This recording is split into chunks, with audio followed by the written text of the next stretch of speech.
Hey folks, Luxinda Swirl here. Okay, it is time for my great big mold. And even though it's really big, it doesn't have any indentations or rims or anything I have to do first.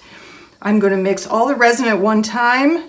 I'm going to add in the exact measurement of a crap ton of this gorgeous color shifting purplish glitter called Wicked from SOC Glitters, links below. I am going to be using Clearcast 7050 resin. This is a 2-to-1 ratio resin rather than the usual 1-to-1. So 1 part of this and then 2 parts of the part A. And all together I need approximately 18 ounces, which is approximately 525 milliliters. It's actually a little more than 500, it's like 532 milliliters. But I'm gonna go with 525 because that's easily divisible by 3. So I need 175 milliliters of part B, and the rest, which would be 350, 2 parts of part A, 1 part of part B, we're gonna end up with 525 milliliters. And then I'll stir in a crap ton of Wicked and probably some Twinkle as well. Let's see. This is my Twinkle Super Extra Ultra Fine. So it's more of a resin additive than a glitter, and that will create extra sparkles. So I'll mix some of that in as well. You're gonna watch me mix, you're gonna watch me pour, and I will spritz the whole thing because what's on top will be the back. And it won't have any fancy designs on it, so I will spritz it with 91% isopropyl alcohol. That will take care of the bubbles, so I don't need to use my heat gun on this very expensive, precious new mold I have. And then we'll come back tomorrow, we'll unmold it, and then I will show you how I'm gonna deal with the etchings. So I'm gonna gear up, and you'll watch me work.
Hey everyone, we are back.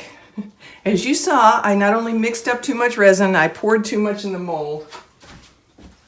Oh boy, I tell you, I was scooping it out at the last second. That was not really my best moment.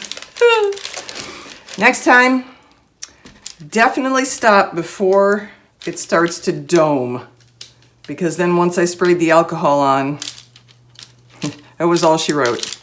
So anyway, let's go ahead and unmold it. This should be relatively straightforward. And then we'll get into dealing with the etchings.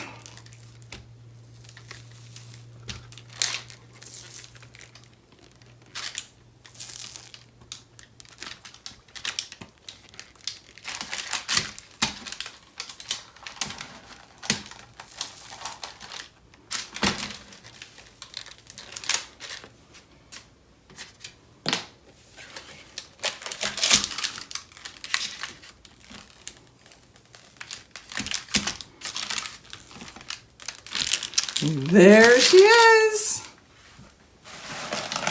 Now it still doesn't look like very much, plus I have to deal with this overflow here. We can do that. In fact, it looks like it's going to break off. Well, that's convenient. I think the Clearcast 7050 tends to be a little more brittle. The KS resin would be bending. But that just nicely breaks off. Look at that. How convenient. All right. Yeehaw. There is my beautiful new Ouija board. Oh, look at that. Don't worry, this is an art piece only. I don't even have the planchette, so I'm not going to be using it to call up any demons or open any portals. This is strictly for beauty.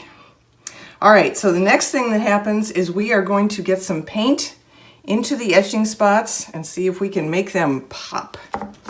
Here's the paint I plan to use. I've been told, so this will be yet another experiment, that Craft Smart paint from Michaels is particularly good for molding etchings, resin mold etchings. So that's what we're going to do. We're going to paint this on, give it 15 minutes to start to harden up, and then use more of our 91% isopropyl alcohol to wipe off the excess. And we'll see if we have a really gorgeous purple. Look at that. Look at the sparkle. That is so pretty.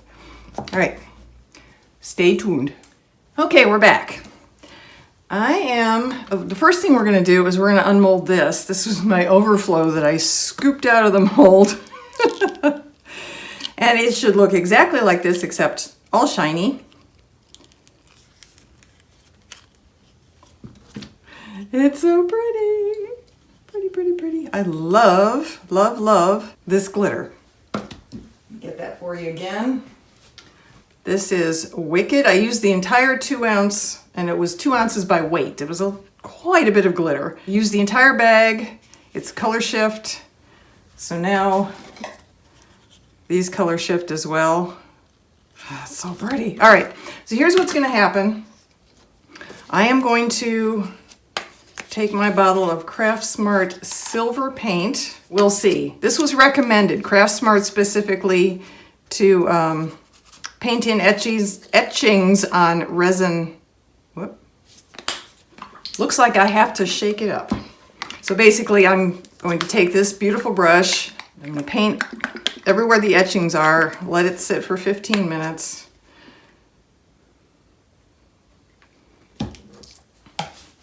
And then we'll come back and clean it up, see how that works.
Okay, let's see how this works.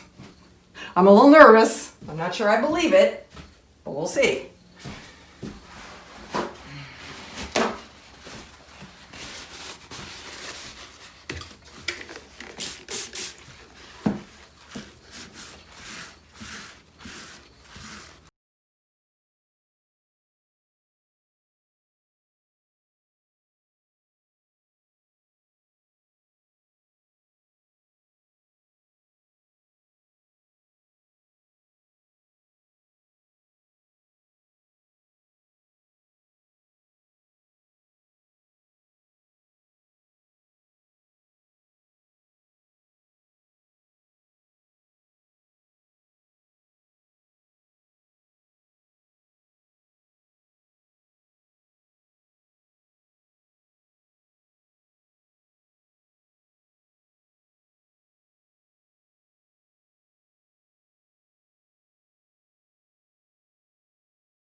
Let's see how this looks. There we go. Isn't that beautiful? Look at that. That actually turned out pretty nice. I think it would pop even more if I used white. This is silver, but it's pretty spectacular. I did chip it. So be very careful if you use this particular resin, the 7050 Clearcast 7050. It is much more brittle 24 hours after you pour than the KS resin, to my limited experience anyway, in my limited experience. I think that's really gorgeous. What do you think, folks? Actually, I could turn it around, huh? There we go. Now I can see it. You can see it right side up. Okay, so aside from the maybe you don't like it factor, the project itself was a lot of fun. It had a few moments of hair-raisingness and white-knuckleness for me because, you know, I poured too much resin in the mold. I chipped my finished piece. But all in all, it worked out really well. That's beautiful. Let me know. Let me know what you think.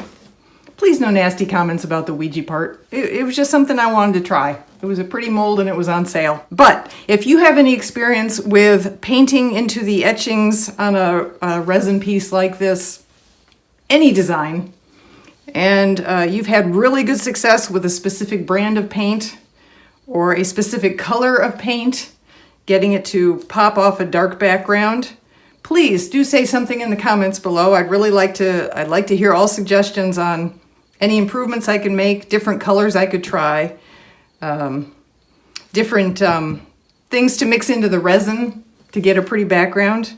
Any suggestions anyone has, that would be great. Stay safe, everyone. I will see you in the next video.